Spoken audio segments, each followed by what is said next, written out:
What's up guys, Ben here and welcome to Motivation to Invest. Simon Sinek is a best-selling author, marketing consultant and avid public speaker. He offers a unique insight into human psychology, marketing, leadership and success. So in this video I'm going to reveal Simon Sinek's top 10 rules for success, both in business and in life. So without further ado, let's dive in.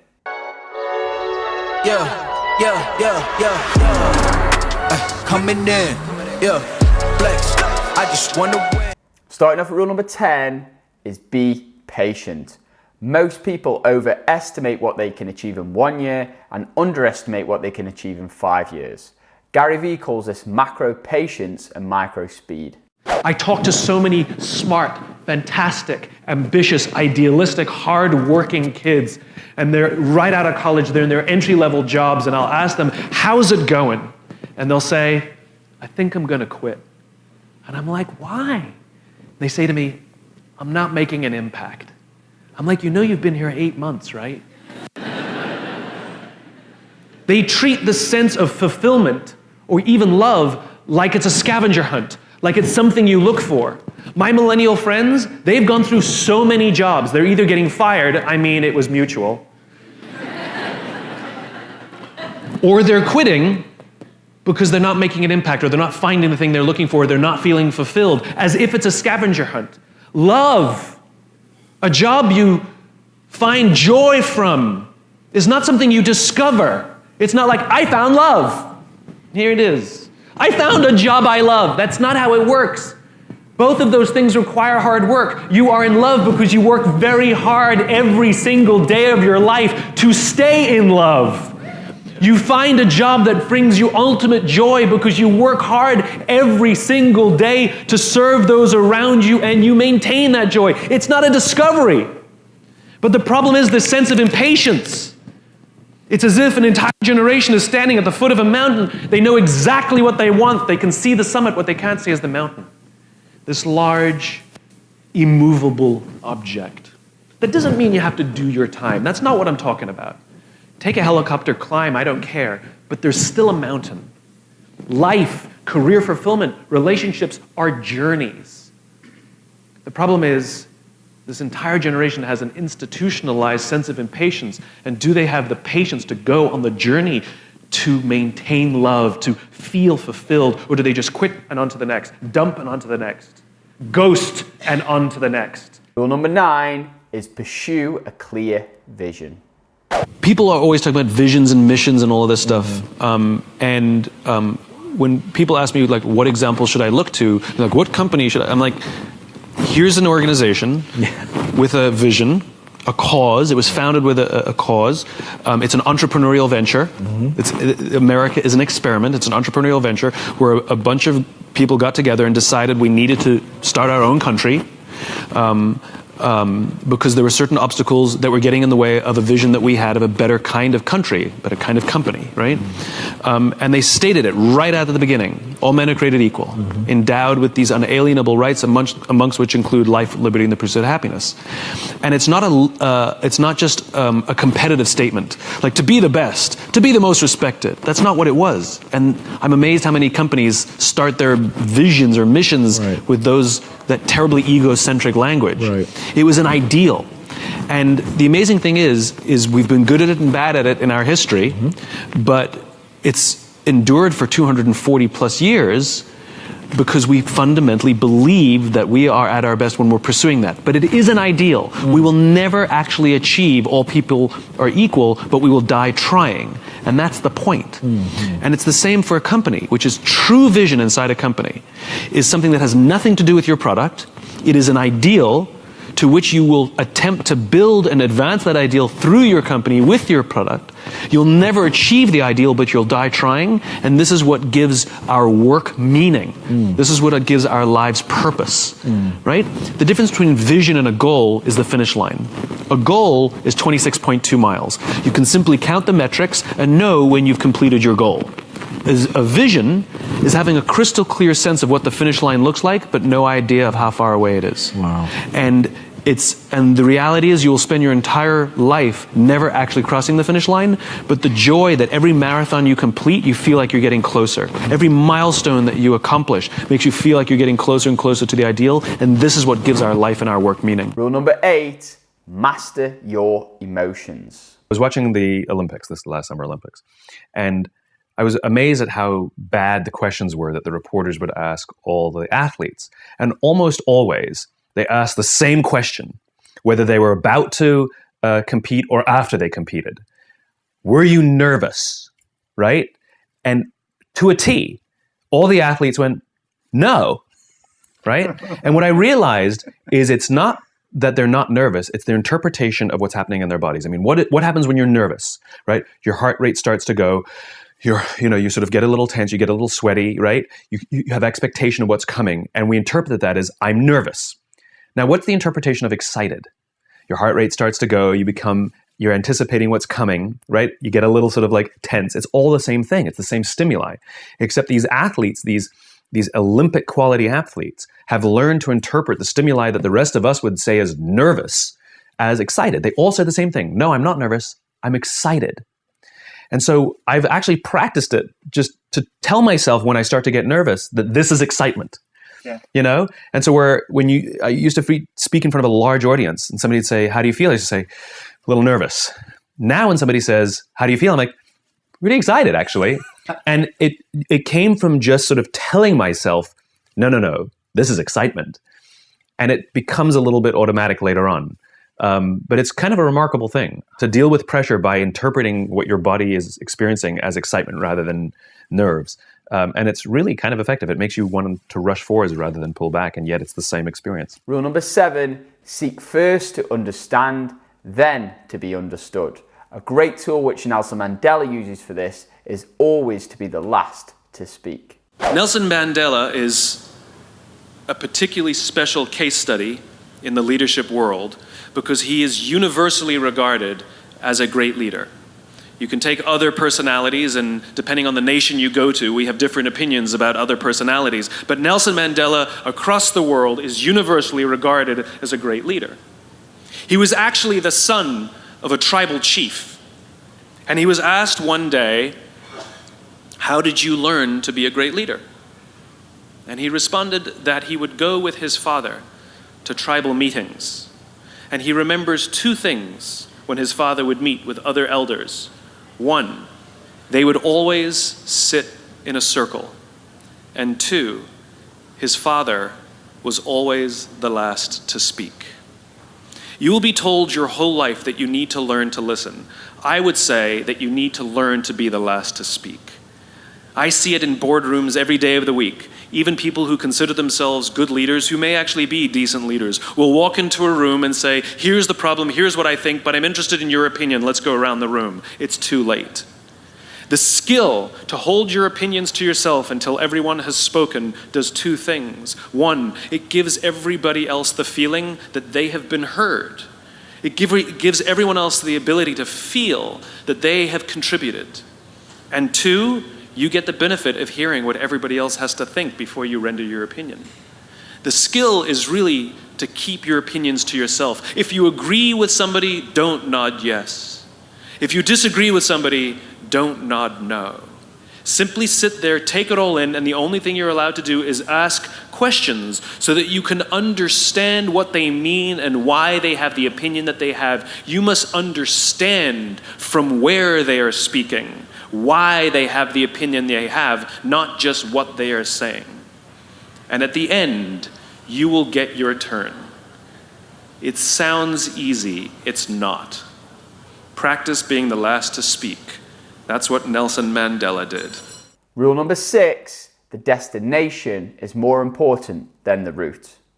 In the words of the great Jeff Bezos, be rigid on the vision and flexible on the details. Imagine we're standing in a big empty room, right? And we're standing in one corner, and I give you a simple instruction. I want you to go to that corner in a straight line, right? Off you go, no big deal, right? Without telling you, I slip a chair in front of you. What do? You go around the chair. Now you just disobeyed what I told you to do. I told you to go to that corner straight line. But this is the amazing things about human beings, which is when we're given a clear destination, we use our own creativity and our own sense of innovation and our own problem-solving abilities to overcome obstacles to get to the destination. In other words, the destination is more important than the route, right? We are flexible about the route. We are obsessed with the destination. Reset. We're standing in the corner together, and I give you a simple instruction. Go somewhere in this room in a straight line. And you say to me, well, where do you want me to go? I'm like, I don't know. You're smart. Figure it out.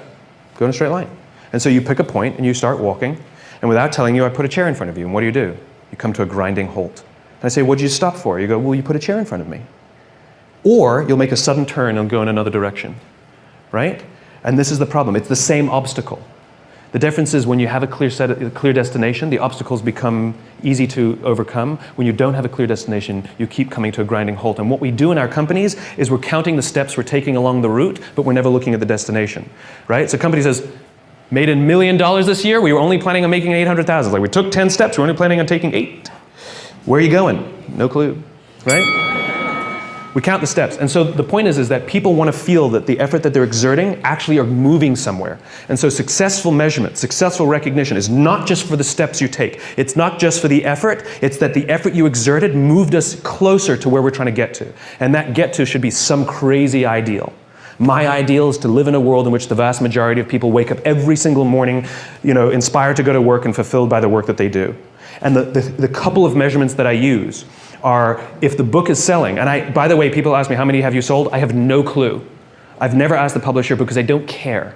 I really don't care how many I've sold. What I care about is the Amazon rankings and that those are going steady or up and not plummeting, because that means other people, right? Because I don't have a publicist, I don't have a marketing strategy on purpose. I didn't hire one of those companies to sell the book for me. And the reason is because I'm not interested in book sales. I'm interested in the spreading of an idea. And so I just use that as a metric to help me understand, am I sort of marching because the more I preach, is it resonating?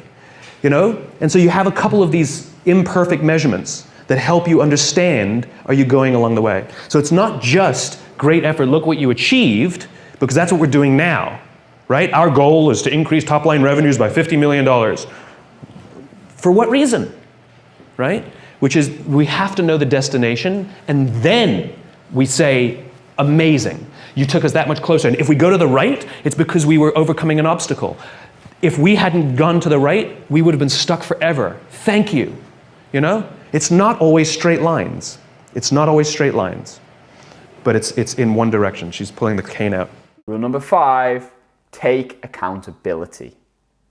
In the 18th century, there was something that spread across Europe and eventually made its way to America called puerperal fever, also known as the Black Death of childbed. Basically what was happening is women were giving birth and they would die within 48 hours after giving birth. This Black Death of childbirth was the ravage of Europe, and it got worse and worse and worse over the course of over a century. In some hospitals, it was as high as 70% of women who gave birth who would die as a result of giving birth. But this was the Renaissance. This was the time of empirical data and science, and we had thrown away things like tradition and mysticism. These were men of science, these were doctors.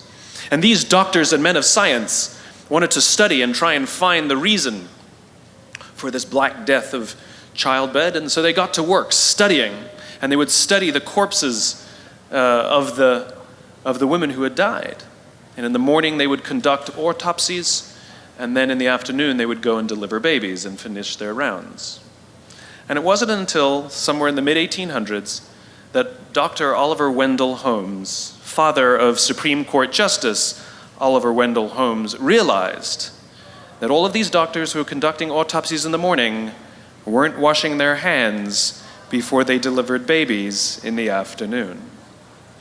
And he pointed it out and said, guys, you're the problem. And they ignored him and called him crazy for 30 years. Until finally somebody realized that if they simply washed their hands, it would go away. And that's exactly what happened. When they started sterilizing their instruments and washing their hands, the Black Death of childbed disappeared. My point is The lesson here is sometimes you're the problem. We've seen this happen all too recently with our new men of science and empirical studiers and these men of finance who are smarter than the rest of us until the thing collapsed. And they blamed everything else except themselves.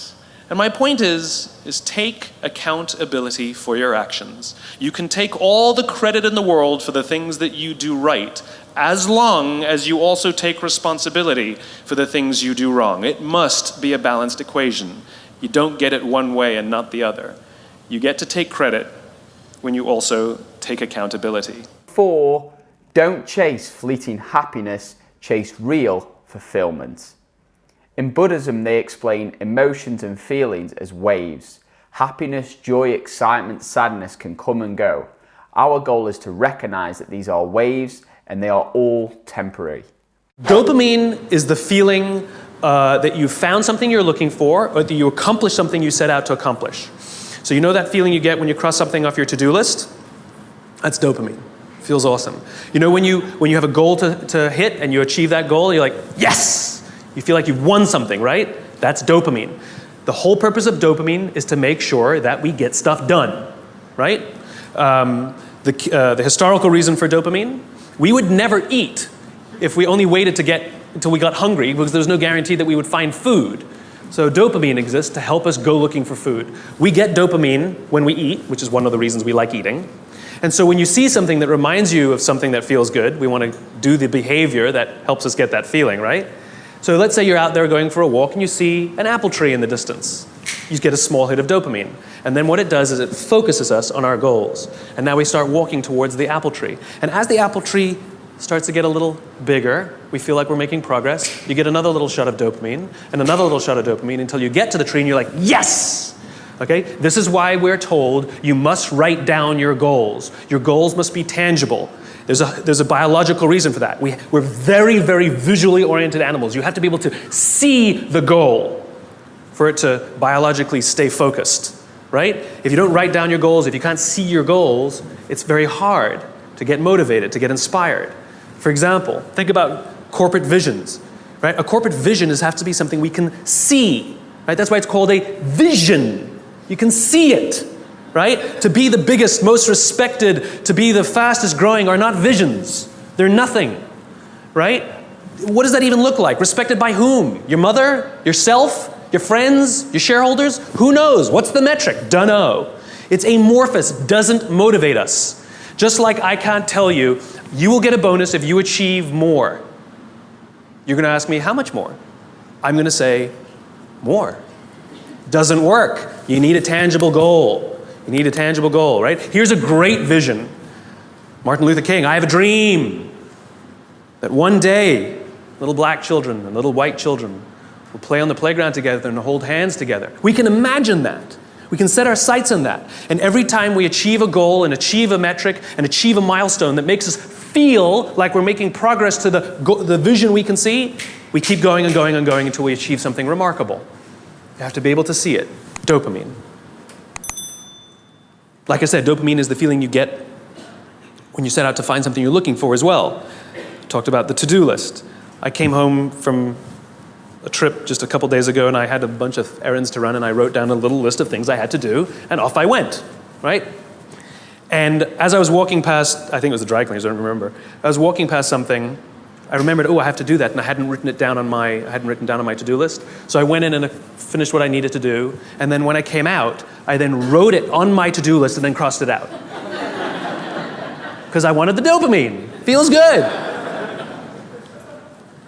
Dopamine comes with a warning. Dopamine is highly, highly, highly addictive. Here are some other things that release dopamine. Alcohol, nicotine, gambling, your cell phone. Oh, you think I'm joking? Okay, we've all been told that, if you wake up in the morning and you crave a drink, you might be an alcoholic. Well, if you wake up in the morning, the first thing you do is check your phone before you even get out of bed, you might be an addict. If you walk from room to room in your own apartment holding your telephone.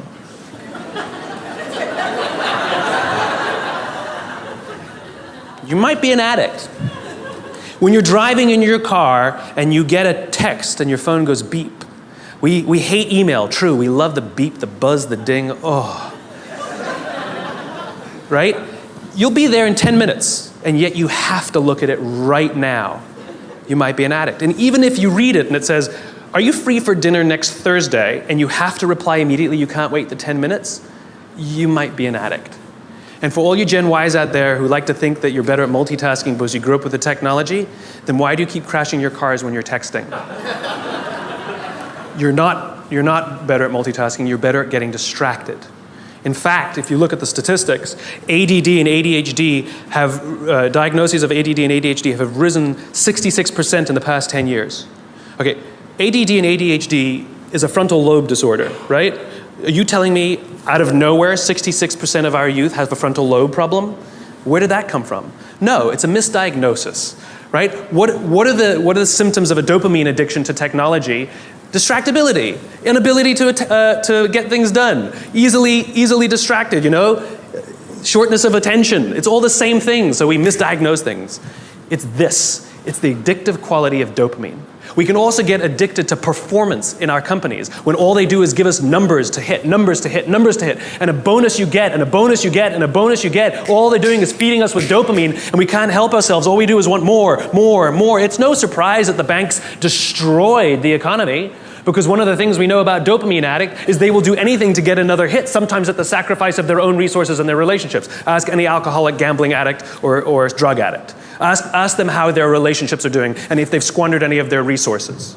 It's an addiction. Dopamine is dangerous if it is unbalanced. It is hugely helpful when in a comfortable and balanced system, but when unbalanced, it's dangerous and it's destructive. Rule number 3 is play the infinite game. Outdo yourself each and every day, not just your competitors. The game of business is an infinite game, right? It obeys all the rules. There are known and unknown players. You don't know all the competitors necessarily in one industry to another. The rules are changeable. We haven't all agreed what the rules are. And there is no winning the game of business, right? The game just perpetuates. In fact, the game of business has existed longer than every single company on the planet today, and it will outlast every single company on the planet today. If you look at the Dow index of 30-something odd companies that make up the Dow index, something like 70 or 80% of those companies are 35 years or younger, right? So it gets me thinking, if you listen to the language that companies use, they don't know what game they're in. They talk about being number one. Talk about beating their competition based on what agreed upon criteria, based on what agreed upon time frame. Is it market share? Is it profits? Is it revenues? Square footage, number of employees? Over what? 1 month, 5 months, 6 months, a year, 5 years, 10 years, the life of the company? I haven't agreed to those rules. And so companies can arbitrarily declare themselves number one in anything they want if they set the standards and the time frames. And the only reason we do these things on an annualized basis, we tend to compare ourselves to other organizations annually, is only because we pay taxes annually. If we paid taxes every 18 months, that would be sort of the standard. But again, we still haven't agreed what the metrics are to be number one. That means the companies that are playing the infinite game are playing against most of the others who are playing the finite game, means those finite companies find themselves in quagmire. Almost every single bankruptcy, not almost every single bankruptcy is a company that's run out of the will or the resources to play. They drop out of the game. The game will persist. Another company will fill their space. It's not like the business stops or the industry ends. And the companies that are playing the infinite game will frustrate those finite players, which I absolutely adore. So I spoke at an education summit for Microsoft. I also spoke at an education summit for Apple. Now, I would say about 70 to 80% of the executives at Microsoft spent about 70 to 80% of their PowerPoints talking about how to beat Apple. At the Apple Summit, 100% of the executives spent 100% of their presentations talking about how to help teachers teach and how to help students learn.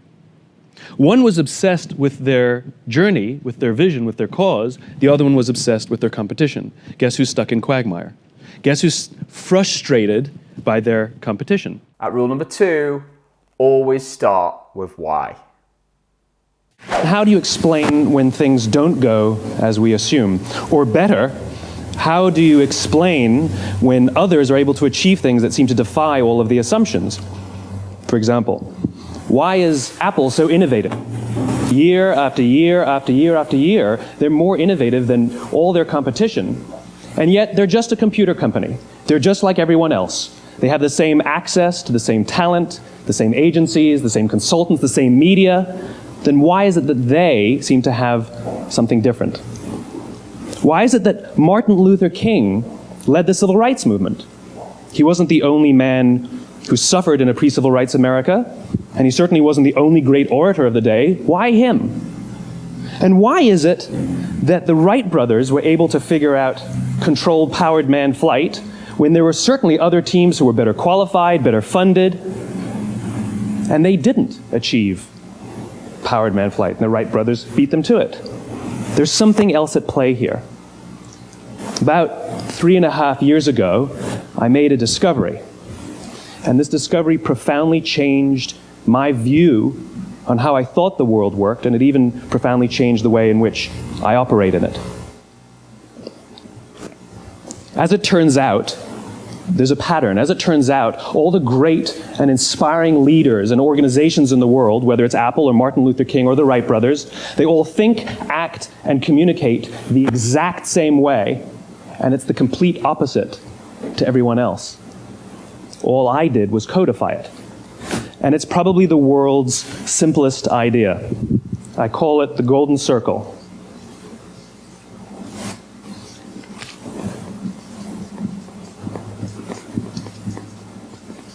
Why, how, what?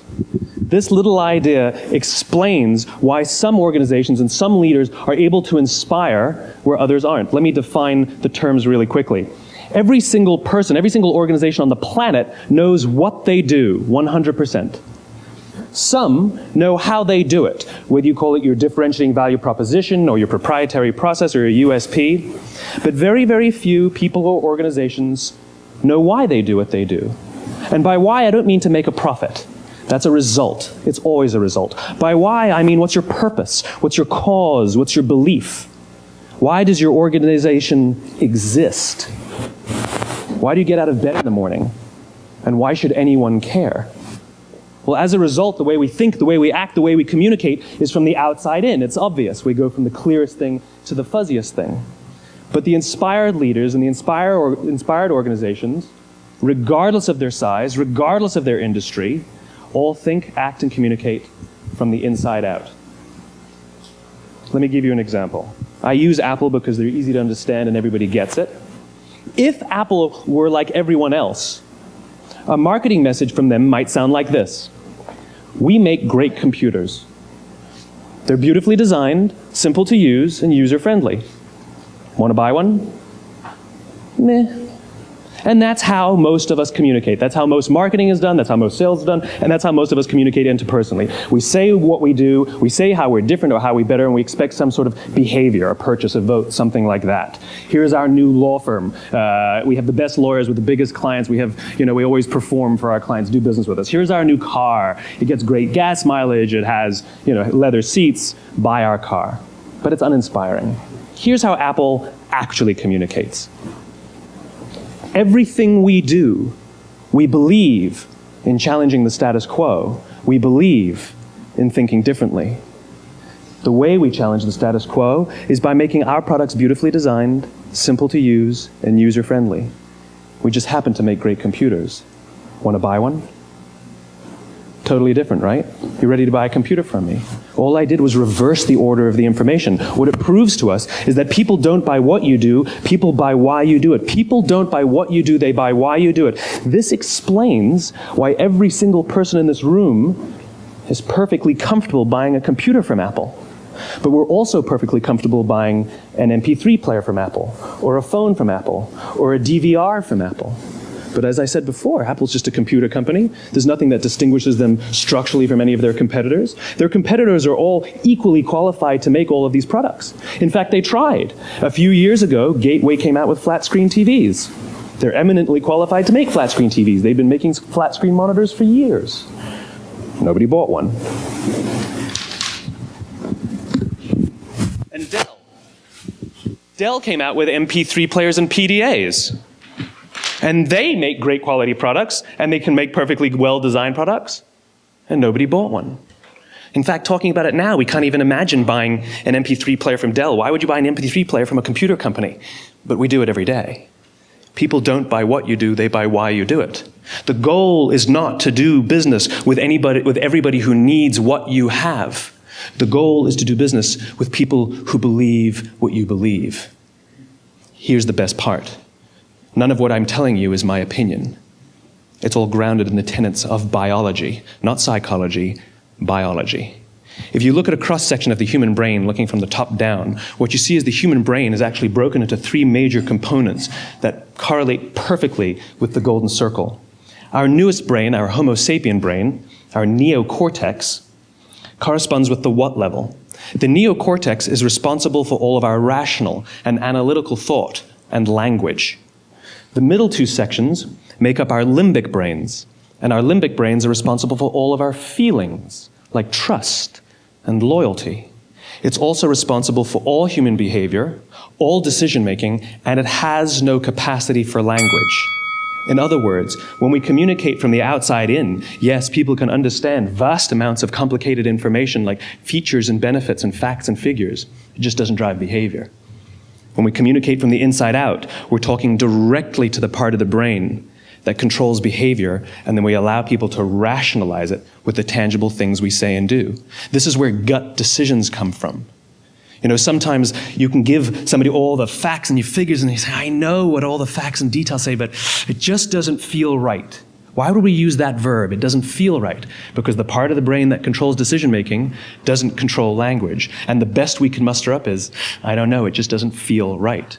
Or sometimes you say you're leading with your heart or you're leading with your soul. Well, I hate to break it to you, those aren't other body parts controlling your behavior. It's all happening here in your limbic brain, the part of the brain that controls decision-making and not language. But if you don't know why you do what you do, and people respond to why you do what you do, then how will you ever get people to vote for you or buy something from you, or more importantly, be loyal and want to be a part of what it is that you do? Again, the goal is not just to sell people who need what you have. The goal is to sell to people who believe what you believe. The goal is not just to hire people who need a job. It's to hire people who believe what you believe. I always say that, you know, there's if you hire people just because they can do a job, they'll work for your money. But if you hire people who believe what you believe, they work for you with blood and sweat and tears. And nowhere else is there a better example of this than with the Wright brothers. Most people don't know about Samuel Pierpont Langley. And back in the early 20th century, the pursuit of powered man flight was like the dot-com of the day. Everybody was trying it. And Samuel Pierpont Langley had what we assume to be the recipe for success. I mean, even now, you ask people, why did your product or why did your company fail? And people always give you the same permutation of the same three things. Undercapitalized, the wrong people, bad market conditions. It's always the same three things. So let's explore that. Samuel Pierpont Langley was given $50,000 by the War Department to figure out this flying machine. Money was no problem. He held a seat at Harvard and worked at the Smithsonian and was extremely well connected. He knew all the big minds of the day. He hired the best minds money could find, and the market conditions were fantastic. The New York Times followed him around everywhere, and everyone was rooting for Langley. And how come we've never heard of Samuel Pierpont Langley? A few hundred miles away in Dayton, Ohio, Orville and Wilbur Wright. They had none of what we consider to be the recipe for success. They had no money. They paid for their dream with the proceeds from their bicycle shop. Not a single person on the Wright brothers' team had a college education, not even Orville or Wilbur. And the New York Times followed them around nowhere. The difference was Orville and Wilbur were driven by a cause, by a purpose, by a belief. They believed that if they could figure out this flying machine, it'll change the course of the world. Samuel Pierpont Langley was different. He wanted to be rich and he wanted to be famous. He was in pursuit of the result. He was in pursuit of the riches. And lo and behold, look what happened. The people who believed in the Wright brothers' dream worked with them with blood and sweat and tears. The others just worked for the paycheck. And they tell stories of how every time the Wright brothers went out, they would have to take 5 sets of parts because that's how many times they would crash before they came in for supper. And eventually, on December 17th, 1903, the Wright brothers took flight. And no one was there to even experience it. We found out about it a few days later. And further proof that Langley was motivated by the wrong thing, the day the Wright brothers took flight, he quit. He could have said, "That's an amazing discovery, guys. Now we'll improve upon your technology." But he didn't. He wasn't first. He didn't get rich. He didn't get famous. So he quit. People don't buy what you do, they buy why you do it. And if you talk about what you believe, you will attract those who believe what you believe. Well, why is it important to attract those who believe what you believe? Something called the law of diffusion of innovation. And if you don't know the law, you definitely know the terminology. The first 2.5% of our population are our innovators. The next 13.5% of our population are our early adopters. The next 34% are your early majority, your late majority, and your laggards. The only reason these people buy touch-tone phones is because you can't buy rotary phones anymore. We all sit at various places at various times on the scale, but what the law of diffusion of innovation tells us is that if you want mass market success or mass market acceptance of an idea, you cannot have it until you achieve this tipping point between 15 and 18% market penetration, and then the system tips. And I love asking businesses, what's your conversion on new business? And they love to tell you, oh, it's about 10%, proudly. Well, you can trip over 10% of the customers. We all have about 10% who just get it. That's how we describe them, right? That's like that gut feeling, oh, they just get it. The problem is, how do you find the ones that just get it before you're doing business with them versus the ones who don't get it? So it's this here, this little gap, that you have to close, as Geoffrey Moore calls it, crossing the chasm. Because you see, the early majority will not try something until someone else has tried it first. And these guys, the innovators and the early adopters, they're comfortable making those gut decisions. They're more comfortable making those intuitive decisions that are driven by what they believe about the world, and not just what product is available. These are the people who stood online for 6 hours to buy an iPhone when they first came out, when you could have just walked into the store the next week and bought one off the shelf. These are the people who spent $40,000 on flat screen TVs when they first came out, even though the technology was substandard. And by the way, they didn't do it because the technology was so great. They did it for themselves. It's because they wanted to be first. People don't buy what you do, they buy why you do it. And what you do simply proves what you believe. In fact, people will do the things that prove what they believe.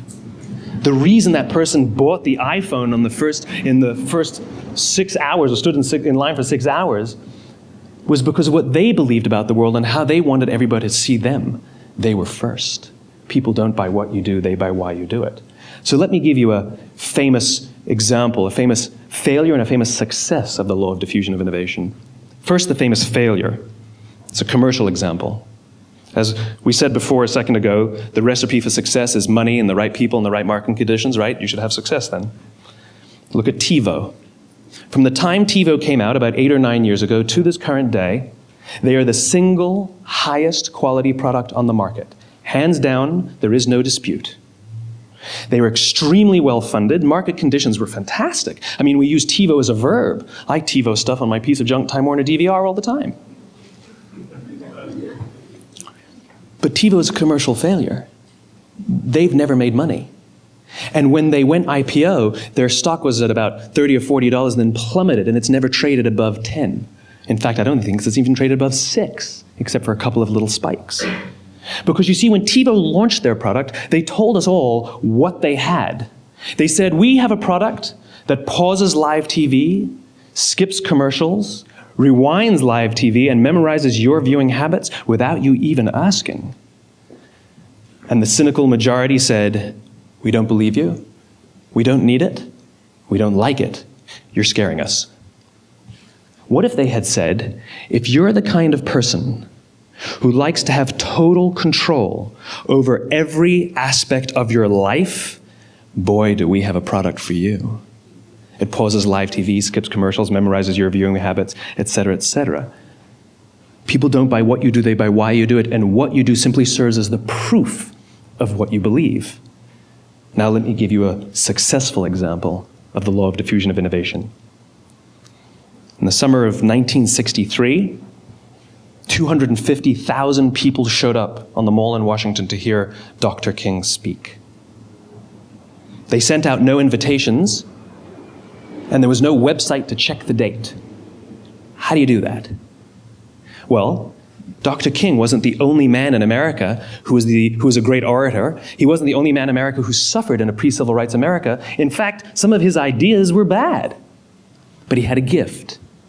He didn't go around telling people what needed to change in America. He went around and told people what he believed. I believe, I believe, I believe, he told people.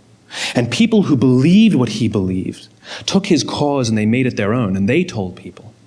And some of those people created structures to get the word out to even more people.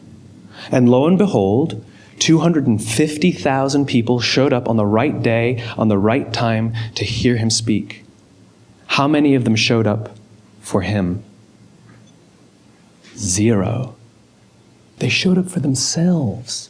It's what they believed about America that got them to travel on a bus for 8 hours to stand in the sun in Washington in the middle of August. It's what they believed, and it wasn't about black versus white. 25% of the audience was white. Dr. King believed that there are 2 types of laws in this world, those that are made by a higher authority and those that are made by man. And not until all the laws that are made by man are consistent with the laws that are made by the higher authority will we live in a just world. It just so happens that the civil rights movement was the perfect thing to help him bring his cause to life. We followed him not for him, but for ourselves. And by the way, he gave the I have a dream speech, not the I have a plan speech. Listen to politicians now with their comprehensive 12-point plans. They're not inspiring anybody. Because there are leaders and there are those who lead. Leaders hold a position of power or authority, but those who lead inspire us. Whether they're individuals or organizations, we follow those who lead, not because we have to, but because we want to. We follow those who lead, not for them, but for ourselves. And it's those who start with why that have the ability to inspire those around them or find others who inspire them. Thank you very much. Now finally, rule number 1, take action now. You speak to businesses and companies and leadership teams and employees and stuff. Without mentioning names, I don't want to put you on the spot, but have you gone and talked to a company that's been in trouble and then spoken to their team and then checked in on them after you've spoken to their leadership team? And what did that look like? Did you notice a noticeable change? Did they come to you and tell you that this has helped our organization out and our culture is much improved because of it? You mean, does my work?